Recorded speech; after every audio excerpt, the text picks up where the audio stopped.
different modalities or separately. But if you've just studied hypnosis, please consider studying NLP as well. They work together. They're just amazing modalities. So allow me to explain grief to you in a way that I explain it to my clients. Grief is one of those emotions that it just takes over. It drags us down. It can take us from the high to the low and even lower again. Allow me to explain to you how I explain grief to my clients to help create a bit of clarity and a bit of solace within the soul.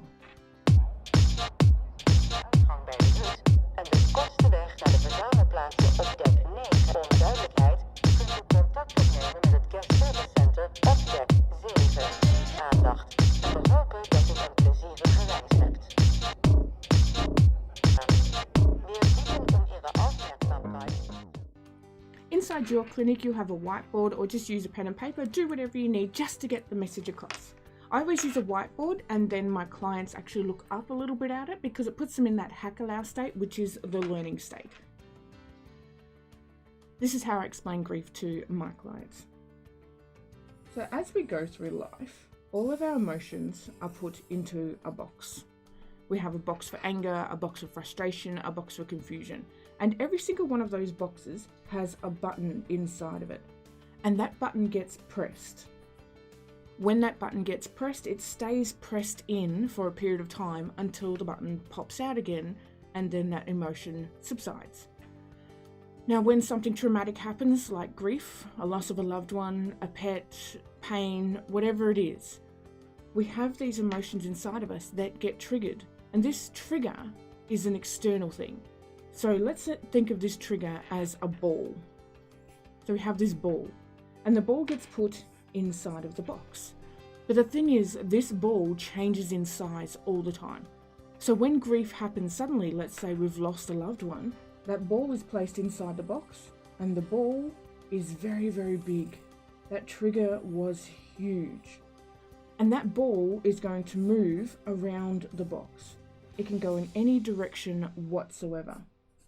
But at the moment, that ball keeps hitting the button. Doesn't matter what happens, the ball just keeps hitting that button, and it makes us feel that grief.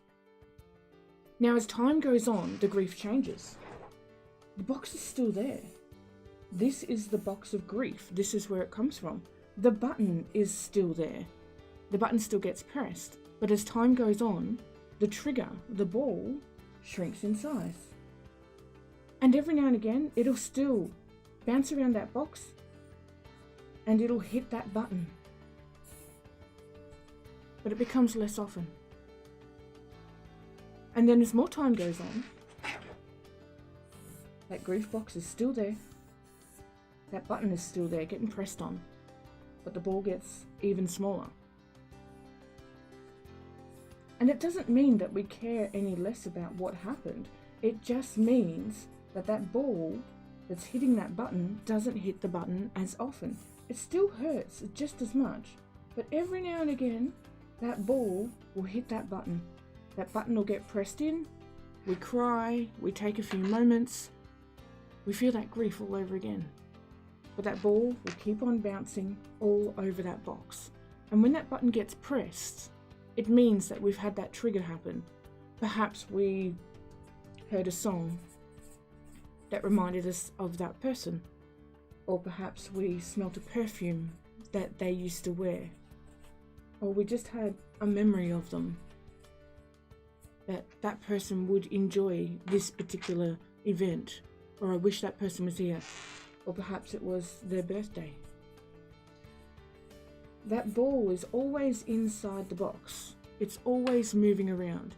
And every now and again, it'll hit that button. So when it comes to the grief, give yourself permission to feel it. You were triggered in some way, shape or form, and it's okay to keep feeling that emotion.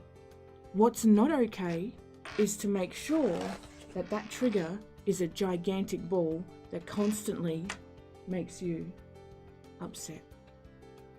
So that's how I explain grief to my clients. So please check out the links in the description for Canadian Hypnosis Conference and any training from Palin & Palmer Specialty Hypnosis. Go and get some freebies from the websites as well. And otherwise than that, remember, grief is a button and it gets hit every now and again, and it's completely okay to feel it. Bye-bye. Have you checked out our modern mentoring? There are heaps of students all across the globe on it. Please go and check it out now. It's all about getting your complementary business online and getting your products and services out there. Have a browse.